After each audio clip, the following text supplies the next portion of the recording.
Por fim, agora temos aqui a transformação isobárica. Este nome daqui não é tão fácil da gente entender, porque bárico vem de baros, que vem do grego, mas na verdade baros significa pressão.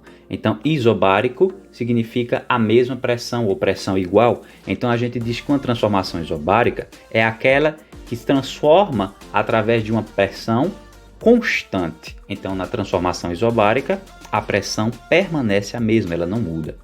Vamos ver então uma animação para a gente ver como é o comportamento do gás nessa situação. Agora vamos estudar o caso isobárico, o caso em que a pressão estará constante. Vejamos aqui que o valor da pressão ficará constante, mas eu vou modificar o estado desse gás através do aquecimento dele.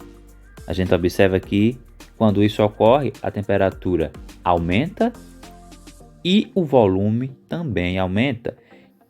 Porém, como a pressão permanece constante, a única forma de equilibrar o aumento da temperatura é aumentando também o volume do recipiente.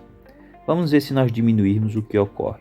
A gente vê aí aqui como ocorre a diminuição da temperatura, ocorre também a diminuição do volume. Isso porque a pressão permanece constante. Isso, vamos ver agora como é o gráfico de uma transformação isobárica. Observamos aqui então mais uma vez nós temos pressão, que dessa vez está em Pascal, e nós temos o volume que está em metro cúbico. Não importa esses valores aqui nesse momento, vamos entender isso aqui apenas como um exemplo. Mais adiante vamos ter a oportunidade de estudar esses gráficos de forma mais detalhada. Mas o que é importante notar, como ela é uma transformação isobárica, quer dizer que a pressão tem que ser constante. Será que nesse gráfico a pressão está constante? Está sim, a gente observa que tem uma linha reta, e essa linha reta indica que ficou constante, ela não tem nenhuma inclinação. E qual é o valor da pressão em todo o processo então? Se a gente vier aqui, ó, esse valor é de 30 pascais. Então a gente observa que claramente este gráfico representa uma transformação isobárica. E qual é a equação que nós vamos usar quando necessitarmos? É esta daqui.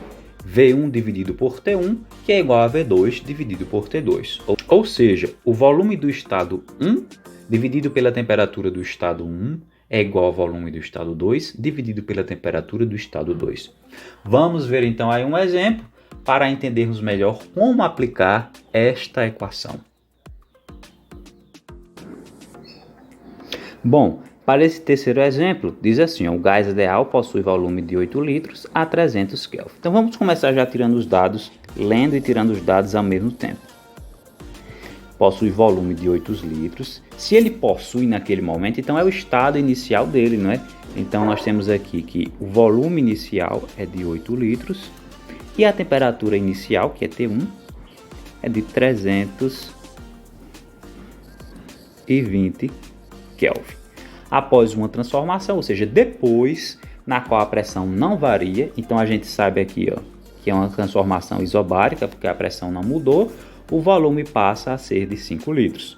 Então o volume final, que é o V2, é de 5 litros. E a pergunta é, qual a temperatura final desse gás? Então claramente aqui está perguntando quem é o valor de T2. Bom, sabendo dos dados, eu posso substituir na equação, que é a seguinte.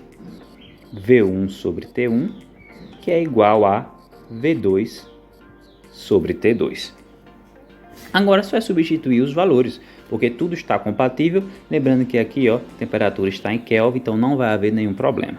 Então V1, nesse caso daí, vale 8, T1 vale 320, V2 5 e T2 não sabemos, então é isso que a gente vai calcular, permanece como T2. O que é que a gente faz aí? Faz do modo que achar mais fácil. Vou fazer o meio pelos extremos aqui, então vai ficar, ó, 8 vezes T2, que dá 8T2, igual a 320 vezes 5. 320 vezes 5 dá 1.600. Agora então, nós deixamos o T2 e passamos esse 8 dividindo, então ficará 1.600 dividido por 8. Então o valor da temperatura final será 1.600 dividido por 8, que dá 200 Kelvin.